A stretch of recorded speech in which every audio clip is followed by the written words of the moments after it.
My edits used to suck. If I look back at them now, I just sigh. But I believe life is about learning and bettering yourself. I'm not joking, I have 752 New Year's resolutions, and one of them is to take control of bad things in my life. So when I look at this old edit of mine from only 2024, I'm going to take control of said bad thing, and instead of sighing, I'm going to fix it. And like any girl who's looked at a truly broken man before and thought I can change him, I need to identify what's wrong with him, make a plan of action, and love him unconditionally. Even if I spend loads of money every month on him, he keeps crashing out on me and begs me for more RAM. Do you get it? It's like a metaphor for a toxic guy who keeps crashing out and then wants more sex. But it's actually me paying loads of money to Adobe every month, and all the software keeps crashing and begging me for more random access memory. Even I'm not laughing, and I love myself. So let's go through what's wrong with this edit. 1, it's a boring start, it's just basic B-roll.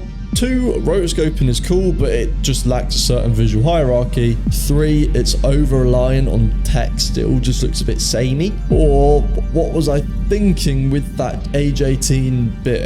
That's awful. And 5, there's just not enough movement or motion. Now that we've identified the problem, we have to make a plan of action. And for me, that means storyboarding how I want it to look, segment by segment. So that's what I've done. Now we move on to loving the process unconditionally, even if it crashes out on me. That might make a bit more sense later. Now we have our storyboard. I'm going to line up my images where I want them to look once they're in motion. So then we're just going to drag our text in too. And I'm going to add a little box around his name just to highlight it. And I'll even add a nice outline for the text as well. Obviously we want a background for this as well. And then I want to add some effects to our photo of Mbappe here, such as an inner glow to give him a bit of depth. Even going to try a little posterize on him.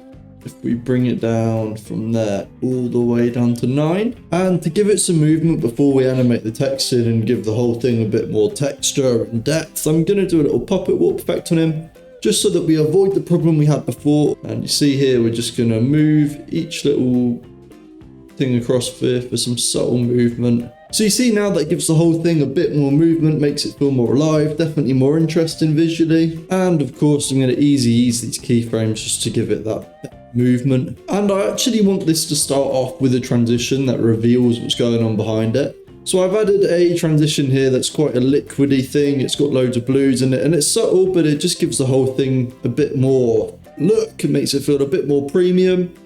And now I've just got to animate the text in. I've added some glow to the text because I just think it looks a bit more premium. I've animated in the backdrops to the text.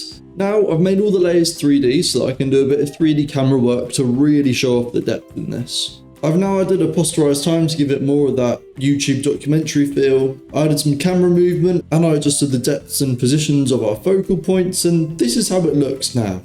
A World Cup win at 19. For about a second and a half, that's taken me 30 minutes, which if you compare it to the original, definitely didn't take that long. It probably took 2 minutes. But I do think the difference is clear. But the thing is, I didn't know that much about editing at the time, and now I do, so I can put the extra effort in. It's not that I was being lazy before, it's just that I didn't have the knowledge or the confidence in After Effects to create something more like this. Then we move on to the next part, and I want a comparison shot. I want Mbappe facing Pele for the line, only comparable to Pele, as opposed to some footage from God knows when with a shoddy rotoscope and black text behind it.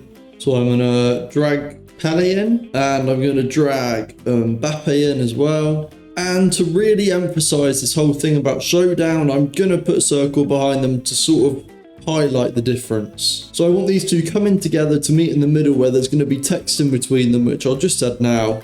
Now that I've got that text in, I'm just going to add the same glow that the other text had to it. And to give these circles a bit more depth, I'm going to add an outer glow to them. And then I'm just going to add some inner shadows to the both of them to really give this thing a lot more depth. And looking at it now, I think we need a bit more glow on the text, so I'm just going to increase that. Then at the start here, we're going to mess about with our 3D camera again. And now that I've put the 3D camera in, I've animated the text, added some glows, some shadows, some depth all around. This is what it looks like. Comparable to only Pele.